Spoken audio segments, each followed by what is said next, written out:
મળતી માહિતી મુજબ ગત રાત્રે હસનૈનને અચાનક પેટમાં તીવ્ર દુખાવો થયો હતો અને તેને તાવ આવી ગયો. પરિવારજનોએ વહેલી સવારે તેને સારવાર અર્થે ખસેડી, જ્યાં સ્થિતિ વણસતા વધુ સારવાર માટે સુરત સિવિલ ખસેડાયો. જો કે સિવિલ હોસ્પિટલમાં હાજર તબીબે હસનૈનને મૃત જાહેર કર્યો.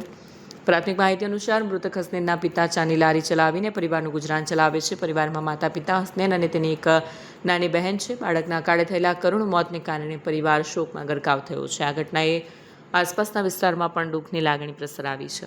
વધુ તપાસ હાથ ધરવામાં આવી છે. मेरा नाम सैयद महमूद है। आप रहते कहाँ पे हैं? मीठी गाड़ी प्रताप नगर। आपके बच्चे जो 6 साल का बच्चा था, इसके साथ क्या हुआ? उसको कल वोमिट और संडास हुई और उसका इंतकाल हो गया। कौन सा हॉस्पिटल लेके गए बच्चे? वो हाँ, मयक हॉस्पिटल और मन्नत हॉस्पिटल में ले गए। फिर क्या हुआ? वहाँ पे हमको बोले कि भाई मयक में लेके जाओ, मन्नत में लेके जाओ। मन्नत में से फिर बोले कि सिविल में ले जाओ।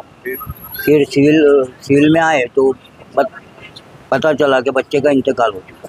क्या नाम है बच्चे का? कितने साल? 6 साल का बच्चा है और हसनैन नाम है इसके उसका। मम्मी पापा क्या काम करते हैं? वो होटल में काम करता है। कितने साल में परिवार में कौन कौन है? 2 मियाँ बीवी और 2 बच्चे उसके।